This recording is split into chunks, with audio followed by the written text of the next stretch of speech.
భారత్ పాకిస్తాన్ మధ్య ఉద్రిక్తతల వేళ ఏ దేశాలు ఏ దేశానికి సపోర్ట్ చేసే అవకాశం ఉంటుంది అనే విషయంపై పెద్ద ఎత్తున చర్చ జరుగుతోంది. ఇప్పటికే ప్రపంచవ్యాప్తంగా పాక్ ఒంటరిగా మిగిలిపోతున్న నేపథ్యంలో మిగిలిపోతున్న సమయంలో చైనా దగ్గరికి వెళ్ళి సహాయాన్ని అడుగుతోంది. చైనా విదేశాంగ మంత్రి పాక్ విదేశాంగ మంత్రి మాట్లాడుకున్నారు. అంటే పాకిస్తాన్కు కావాల్సిన సహాయాన్ని అందించడానికి చైనా సిద్ధంగా ఉన్న సమయంలో అమెరికా భారత్కు సహాయాన్ని అందించడానికి సిద్ధమవుతుంది. ఇప్పుడు అమెరికాకు చెందిన యుద్ధ నౌకలను అవసరమైతే భారత్కు పంపించడానికి కూడా సిద్ధమవుతోంది. ఇప్పుడే అమెరికాకు సంబంధించిన యుఎస్ఎస్ విలియమ్స్ పి లారెన్స్ ఈ రెండు నౌకలు కూడా తైవాన్ సమీప ప్రాంతంలో ఉన్నాయి. ఈ మధ్య తైవాన్ సమీప ప్రాంతానికి చేరుకున్నప్పుడు చైనా ఆ నౌకలు అటువైపు రావటాన్ని అభ్యంతరాన్ని వ్యక్తం చేసింది. ఇప్పుడు అమెరికా చెబుతూ ఉంది అవసరమైతే భారత్కు సపోర్టుగా ఆ నౌకలను పంపించడానికి మేము సిద్ధంగా ఉన్నాము అని చెబుతూ ఉంది. సరిగ్గా ఈ సమయంలో మనం ఒక విషయాన్ని గుర్తు చేసుకోవాలి. 1971లో పాకిస్తాన్తో భారత్ యుద్ధ సమయంలో అప్పుడు అమెరికా పాకిస్తాన్కి సపోర్టుగా యుద్ధ నౌకను పంపించింది. దాన్నే టాస్క్ ఫోర్స్ 74గా మనం పిలుస్తాం. అప్పట్లో ఆ యుద్ధ పంపించినటువంటి పరిణామాన్ని టాస్క్ ఫోర్స్ 74గా మనము పిలుస్తూ ఉన్నాం. యుఎస్ఎస్ ఎంటర్ప్రైజ్ అనే నౌకను అప్పట్లో 1971లో అమెరికా పాకిస్తాన్కు సపోర్టుగా పంపించింది. అదే సమయంలో రష్యా మనకి తన యుద్ధ నౌకలను పంపించింది. దీంతో అమెరికా చేసేది లేక తోక ముడిచి వెనక్కి వెళ్ళిపోయింది. ఆ యుద్ధంలో మనం పాకిస్తాన్ని చితక్కొట్టి పంపించేశాం. అప్పుడే బంగ్లాదేశ్ కూడా ఏర్పడింది. ఇప్పుడు మళ్ళీ పాకిస్తాన్కి మనకి యుద్ధ వాతావరణం కనిపిస్తున్న సమయంలో చైనా పాకిస్తాన్కి సపోర్ట్ చేయడానికి సిద్ధమవుతున్న సమయంలో అమెరికా భారత్కి సపోర్ట్ చేయడానికి సిద్ధమవుతుంది. అమెరికాకు చెందిన రెండు యుద్ధ నౌకలు యుఎస్ఎస్ విలియమ్స్ పి లారెన్స్ ఈ రెండు నౌకలు ప్రస్తుతం తైవాన్కి సమీపంలో ఉన్నాయి. అవసరమైతే ఆ రెండు నౌకలను కూడా భారత్కు పంపించడానికి సిద్ధంగా ఉన్నాము అని అమెరికా చెబుతోంది. దీంతో ఏ క్షణానైనా ఏమైనా జరిగే అవకాశం ఉంది. ఇప్పటికే చైనా అమెరికాకు మధ్య ట్రేడ్ వార్ ముదురుతూ ఉంది. అన్ని దేశాలపైన ప్రతీకార సుంకాలను వెనక్కి తీసుకుంది అమెరికా, కానీ చైనాపై మాత్రం వెనక్కి తీసుకోలేదు. ఇప్పుడు చైనా పాకిస్తాన్కి సపోర్ట్ చేస్తున్న నేపథ్యంలో చైనా విదేశాంగ శాఖ మంత్రి పాకిస్తాన్ విదేశాంగ శాఖ మంత్రి ఈ సహాయం గురించి మాట్లాడుకుంటున్న సమయంలో అమెరికా భారత్కి సహాయం అందించడానికి ముందుకొస్తుంది. అమెరికాకు చెందిన యుద్ధ నౌకలను భారత్కు పంపించడానికి అమెరికా సిద్ధమవుతుంది. మా ప్రతినిధి రామ్దాస్ ఉన్నారు పూర్తి సమాచారం అందించడానికి. అని ఈ పరిణామంపై మీరేమనుకుంటూ ఉన్నారో మీ అభిప్రాయాన్ని కమెంట్ బాక్స్లో తెలియచేయండి. మా ప్రతినిధి సచిన్తో మాట్లాడదాం. సచిన్, ఇప్పటికే భారత్ పాకిస్తాన్ మధ్య ఏం జరగబోతోంది అనే విషయంపై ప్రపంచ దేశాలు చూస్తూ ఉన్నాయి. అరేబియా మహాసముద్రంలో మన నావికాదళం సిద్ధంగా ఉంది. అలాగే ఇండియన్ ఎయిర్ ఫోర్స్, భారత ఆర్మీ త్రివిధ దళాలు కూడా ఎలాంటి పరిస్థితులను ఎదుర్కోవడానికి పాకిస్తాన్ను చితకొట్టడానికి సిద్ధమయ్యాయి. ఇప్పుడు పాకిస్తాన్కి చైనా మద్దతు తెలిపే అవకాశం కనిపిస్తుంది. ఇరు దేశాల విదేశాంగ మంత్రులు మాట్లాడుకున్నారు. ఇప్పుడు అదే సమయంలో అమెరికా అంటోంది మనకు సపోర్ట్ చేస్తామని. వాళ్ళకు చెందిన రెండు నౌకలను భారత్కు పంపించడానికి సిద్ధంగా ఉన్నాం. యుఎస్ఎస్ విలియమ్స్ పి లారెన్స్ రెండు కూడా తైవాన్లో ఉన్నాయి. తైవాన్ నుంచి భారత్కు పంపిస్తాము అని. సో ఈ పరిణామాన్ని ఎలా చూడాలి, ఏం జరగబోతోంది అనుకోవచ్చు? ఇంట్రెస్టింగ్ గా ఇక్కడ మీరు కనుక అబ్జర్వ్ చేస్తే ఎప్పుడైతే అమెరికాకు సంబంధించి అక్కడ ఇంటెలిజెన్స్ డైరెక్టర్ గా చెప్పుకునే తులసి గబాడి కావచ్చు, లేకపోతే అక్కడ ఎఫ్బిఐకి సంబంధించి కాస్ పటేల్ కావచ్చు, ఇద్దరు కూడా భారతీయ మూలాలున్న వ్యక్తులు. మరి ముఖ్య అమెరికా కూడా ఎప్పుడైతే భారత్ కి దండుగా నిలుస్తామని చెప్పుకొచ్చిందో ఆ తర్వాత చైనా రంగంలోకి దిగింది.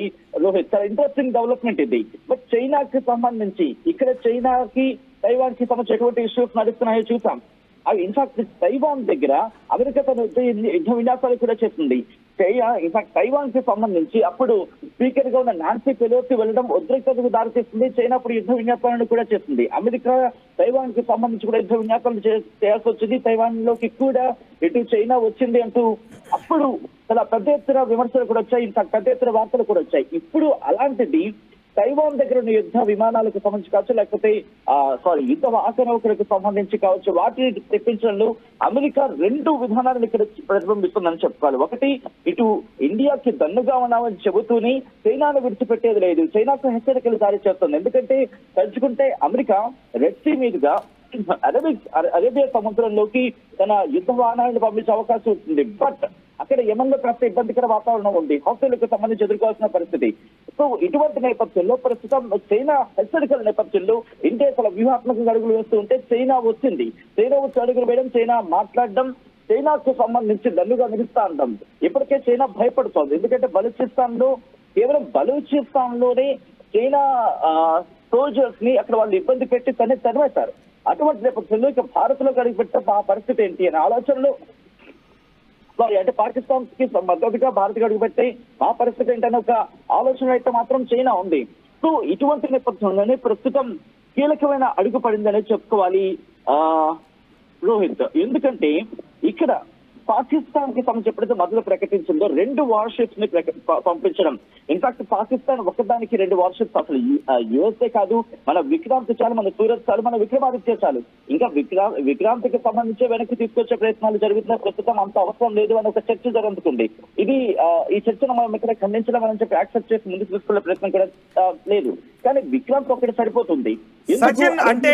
సచిన్, చైనా విదేశాంగ మంత్రి, పాకిస్తాన్ విదేశాంగ మంత్రి మాట్లాడుకున్నారు. ఇప్పటి వరకు కూడా మనం అమెరికా చేసే సాయం గురించి పెద్దగా మాటలు రాలేదు. అమెరికా కూడా తటస్థంగా చూస్తూ ఉంది. ఎప్పుడైతే చైనా పాకిస్తాన్కి సపోర్ట్ చేయడానికి కొంత మొగ్గు చూపుతూ ఉన్న పరిణామాలు జరుగుతున్నాయో అమెరికా ఇమీడియట్గా రియాక్ట్ అయింది. అవసరమైతే తైవాన్ దగ్గర ఉన్న 2 యుద్ధ నౌకలని కూడా భారత్కు పంపించేస్తామని. సో ఈ పరిణామం చైనా విషయంలో ఎటువంటి పరిణామాలకు దారితీసే అవకాశం ఉంటుంది?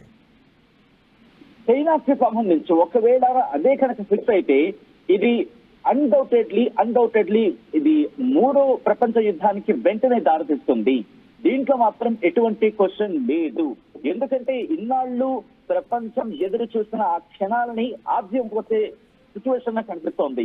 ప్రపంచ దేశాలు మరి ముఖ్యంగా ఇప్పుడు రష్యా కనుక ఏమైనా డెసిషన్ తీసుకుంటే ఇది పాకిస్తాన్ మీద యుద్ధం కాదు, ఇది ఇంకొక ప్రపంచ యుద్ధానికి దారితీసే అవకాశం ఉంది. బహుశా ఇన్నాళ్ళు మాట్లాడుకున్న అంశానికి ఇప్పుడు తోడే అవకాశం కనిపిస్తోంది. ఎందుకంటే ఇది కేవలం అరేబియా సముద్రానికో పసిఫిక్ మహాసముద్రానికో ఆగిపోదు. ఇది బంగాళాఖాతానికి సంబంధించి కూడా, హిందూ మహాసముద్రానికి సంబంధించి కూడా ఇప్పుడు ఇది మొదలయ్యే అవకాశం కనిపిస్తోంది. ఒకవేళ అదే జరిగితే అమెరికా సాయం కాదు, అమెరికాకు అవసరం, అమెరికాకు యుద్ధంలోకి దిగడం అవసరం. అప్పుడు బంగాళాఖాతానికి సంబంధించి ఆ 2 వార్షిప్స్ ఏవైతే అమెరికా పంపిస్తుందో ఆ 2 అక్కడ చూసుకుంటాయి. ఎప్పుడైతే అక్కడ బ్లాకేజ్ అవుతుందో చైనాకు వెళ్లే మరి ముఖ్యంగా చైనాకు సంబంధించి సరఫరా ఆయిల్ కావచ్చు, లేకపోతే వాణిజ్యాలు కావచ్చు బంద్ అవుతాయి. ఎప్పుడైతే బంద్ అవుతుందో చైనా గడ్డు పరిస్థితులు ఎదుర్కోవాల్సి వస్తుంది. అప్పుడు చైనాకి ఎవరు సపోర్ట్ వస్తారు? చైనాకి, ఎందుకంటే అఫ్కోర్స్ చైనా అడ్వాన్స్ టెక్నాలజీ ఉండొచ్చు, చైనాకి సంబంధించి చాలా పురోగతి సాధించి ఉండొచ్చు, చైనాకి సంబంధించి చాలా అడ్వాన్స్ టాక్టికాలిటీ ఉండొచ్చు, టెక్నాలజీస్ ఉండొచ్చు. కానీ అట్ ద సేమ్ టైం అమెరికాను చాలా తక్కువ చేసి చూసే పరిస్థితి లేదు. వార్ విషయం వచ్చినప్పుడు అమెరికా తన వ్యూహాత్మకంగా వెళుతుంది. ఇక్కడ అమెరికానే చైనా సంగతి చూసుకుంటుంది. అమెరికానే చైనా సంగతి చూసుకోవాల్సిన అవసరం అమెరికాకి ఉంది, భారత్ కన్నా ఎక్కువగా. సో ఒకవేళ పాకిస్తాన్ తో చైనా నేరుగా మద్దతుగా దిగి భారత్ మీద పోరాడదాం అనుకుంటే అది చైనాకే దెబ్బ కొట్టే అవకాశం ఉంటుంది. దాంతో పాటు రష్యా భారత్ కి అండగా ఉండే సందర్భం ఉంది. కాబట్టి అన్డౌటెడ్లీ ఇక్కడ భారత్ ను రష్యా కాపాడుతుంది. ఈ నేపథ్యంలో చైనా భారత్ మీద వచ్చే అవకాశం లేదు. ఒకవేళ అదే సిచ్యువేషన్ వస్తే రష్యా ఒక అడుగు ముందుండి భారత్ ని కాపాడుతుంది. ఇక్కడ ఇంకొక విషయం నేను మాట్లాడాలనుకుంటున్నాను రోహిత్. ఇదే సందర్భంలో ఇజ్రాయెల్ కి సంబంధించి కూడా ఇజ్రాయెల్ ఎప్పటికీ తన కొన్ని టెక్నాలజీస్ షేర్ చేసుకుందనే చర్చ జరుగుతుంటుంది. నేను వాటి గురించి ఎక్కువ మాట్లాడాలనుకోవట్లేదు. ఇప్పటికీ మొసాద్కి సంబంధించి డిస్కషన్ జరిగిందనే పేరు వినిపిస్తోంది. కాబట్టి కంప్లీట్ గా రష్యా అలాగే ఇజ్రాయెల్ ఈ 2 భారత్ కి ఒక రక్షణ కవచంగా నిలుస్తాయి. ఒకవేళ చైనా రంగంలోకి దిగితే అమెరికా యుద్ధ నౌకలు ముందుకు వెళ్తాయి. అమెరికా యుద్ధ నౌకలు ముందుకెళ్లి బంగాళాఖాతంలో తిష్ట వేసి కూర్చుంటాయి. దాంతో పాటు మన దగ్గర ఉన్న